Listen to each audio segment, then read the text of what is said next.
Hey everyone, I'm Amy Connell. Thanks for tuning in to Lessons to My Teenage Self, a Christ-centered, diet culture-free show about all things health for teen girls. This is the shortcut you need to thrive in your physical, mental, and spiritual health. As a personal trainer and nutrition coach, I'm passionate about empowering you to find your best version of health. Each week, we dig into one topic I wish I'd known as a teen. Some of you may know that while I spend a lot of time here and doing lessons that I wish I had known and writing books for teen girls, I got my start and I still serve women, and particularly women over 40, over at what I call graced health. So that's kind of everything I do is graced health. When I first started, I was blogging, and so my tagline was balanced healthy living with a lot of grace and a little chocolate, because I really like chocolate, especially dark chocolate and especially Dove dark chocolate with almonds, but that's neither here nor there. Anyway, it was about 2015, 2016, and I was just getting ready to launch this blog that focused on helping women find balance in their health, because let's be honest, the health and fitness industry in general, they've lost their minds. Like, it's bananas. It's crazy. They're asking you to do all these kinds of stupid things, and it's just dumb. And I say that, and I'm a personal trainer. Anyway, so our church, the church we went to at the time, was having a series on taking care of ourselves. I think it was called like the Body Series or something like that. So we're walking into church, and I'm not proud to admit this, but I was walking to church and I thought, okay, we're learning about taking care of ourselves today. I'm here because I like worship, because it's the only time I ever sing out loud because I have a terrible voice. And I'm here because I like to see the people at my church, but I really don't need this message. I mean, I drink water. I like to have salads. Like, I exercise. What am I going to learn? Pro tip: never think that when you're walking into church, because you will most certainly learn something. The lesson I got that day completely blew my mind and turned everything I thought I knew about taking care of myself upside down. That lesson was, we take care of ourselves so we can do what we're called to do. Now, notice what's not in there. What's not in there is six-pack abs, or having a certain size body, or being super muscular defined, or having a certain percentage of body fat or anything like that. Like, there's nothing in there. We take care of ourselves so we can do what we're called to do, because God has a purpose and a plan for each one of us. Now, that's simple, but if you're sitting there thinking, well, what's my calling? Like, I don't know what my calling is. All I want to do is like pass my test or get past the next game and then go on. Like, I don't know what my calling is. Are you kidding me? And if you're thinking that way, you're not alone. And I also want you to know, you don't have to know everything right now. You do not have to have it figured out. I actually spoke to a bunch of eighth graders at my local middle school recently. They have to do something called choose an endorsement. So as they're entering into high school, you choose kind of a pathway. So maybe it is a business pathway, or maybe it's a STEM pathway, or arts and sciences, liberal arts. You get the point. Theater, all of that stuff. So you have to choose a pathway. Well, I'm like, okay, you're asking eighth graders to choose something that they want to focus on in high school because they think they're going to want to focus on it in college, because they think they're going to want to do that for the rest of their life. Are you kidding me? Come on. Can't we just go to school and be exposed to a lot of different things? So if you don't know your calling right now, that's okay. What I want to do today is give you a couple different ways of thinking about your calling. 5, actually. So this is not necessarily biblical, though I do pull examples out of the Bible, and I do feel like this is something that God has given me in this process of talking about doing what we're called to do. So I want to give you 5 different ways and 5 different types of callings. So it may be that you have more of a calling than you realize. You just didn't know that's what it was. The first one is what I call a micro calling. So those are just like little daily callings. Those are just opportunities to love and serve others, or something that we just need to be super focused on. So if you're an athlete and you've got a big game tonight, maybe your micro calling is to make sure that you've gotten enough sleep the night before, to make sure you're having plenty of water, that you had breakfast and lunch and ate any other time that your body's hungry. So that way you're well fueled to give it all you've got in whatever sport you have.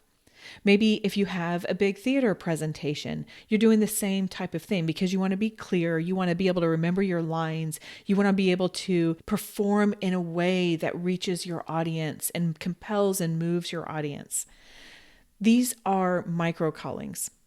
Maybe it's just something like you're going about your day and you just feel like God's just pressing on your heart this one particular friend, or maybe just someone you know. And maybe it's just reaching out to that person, texting him, seeing him in the hallway, saying, "Hey, thinking of you, hope you're doing okay." Like these are just little bitty micro callings.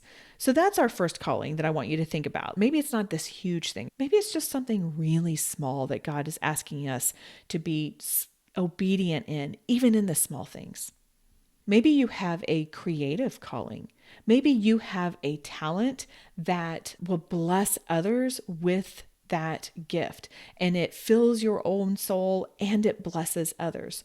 If you are watching this on YouTube, you can actually see right behind me a painting of my first book called Your Worthy Body.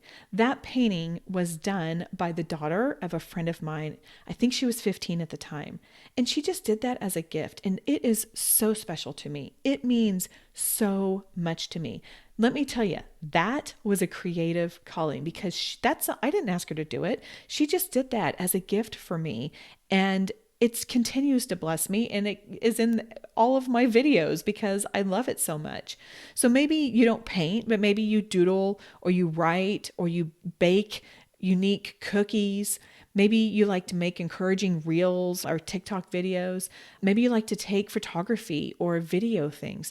These are all ways that we can be creative with the talents and the gifts that God gave us to bless others. And if you're thinking, I don't know, like what difference does that make? Then go step outside. Go look at the creativity that God has given us. Take notice of the colorful butterflies or plants if it's springtime, or maybe if it's wintertime, you're looking at just the snow or the ice glistening in the sun. If you're flying, look outside an airplane window and just see the gorgeousness that God has created from 30,000 feet. God's creativity is evident in nature, and it's evident in us too because we are all so unique. He didn't just make a template. I like templates. Let me tell you, I really like templates, especially with my social media stuff. We are not a template. God was creative in each and every single one of us as he was creating us. Another type of calling is a service calling or a servanthood calling. So that is serving others with our time or our care or our presence. And those are just those small things that you see someone needs help, or maybe they're saying they need help and you step up and you do that. Maybe you just shoot a friend a text and say, "Hey, good luck on your exam today," or "good luck on your game today." Maybe it's reaching out to a member of your family and saying, "Hey, thanks for all you do. I really appreciate how you take care of me or what you do for me." Maybe you have an elderly neighbor or a neighbor who can't get around much and you take their dog for a walk. That's such a gift and such a blessing because I don't know about their dogs, but my dog gets really antsy when she hasn't been out for a while. So just providing service to another, that's another calling. The fourth one I want to offer is a seasonal calling. Now, I know that you maybe haven't had a ton of seasons in your life. I've had a little bit more, and I can look back and see, oh, this is what I needed to do, and this is what God was wanting me to do for a season, for a period of a few weeks or months or maybe even years. But it's not something that God wanted me doing forever and ever. It was just a season. So maybe you're feeling like there's something that you need to do and you're like, I don't know that I really want to do this for the rest of my life. God may not want you doing it for the rest of your life. He just might want you doing it right now. And that's enough. Like God's love language is obedience. And so when we step into that, trusting Him, then that is what pleases God. Being obedient to a seasonal calling is part of that. So those are just for a period of time. And then the fifth and final calling that I have, and I specifically leave it last, is what's called the macro calling. So if you are familiar with the Bible, or if you've read in the book of Exodus, Moses was a shepherd. He was going along, minding his own business. And then all of a sudden there was this bush that was on fire, but it wasn't burning down. It wasn't like there were no ashes. It just continued to be on fire. And it was God saying, I want you to go save the Israelites from Pharaoh. You've got to convince Pharaoh to let the Israelites go and to release them from slavery. That was a macro calling. And so I will often refer to that as like your macro callings are like your burning bush, but we don't all have that. And that's okay. So if you are like, I do not know what like this overarching purpose is in my life, that's okay. I want you to think about if it might fit into some of the other ones. The micro callings, the creative callings, maybe the service callings or a seasonal calling. It may be that you've got something else going on. And pulling that back up to the beginning of this is we take care of ourselves so we can do those types of things, so we can be obedient when God calls us to something big or small or creative or just temporarily or just to serve others. That's why we take care of ourselves. He's not asking us to look a certain way. He's not asking us to have a certain size or anything. He just wants us to be able to go out and fulfill the things that He is asking us to do. So I want you to think about these callings today and think about how that might apply in your life. The one lesson I wish I had known as a teen is we take care of our bodies so we can do what we're called to do. That has changed everything in my relationship with food and exercise, and especially my body. And I hope it can help to change yours. That's all for today. Take today's lesson and go out there and live the life God has for you and your amazing original body.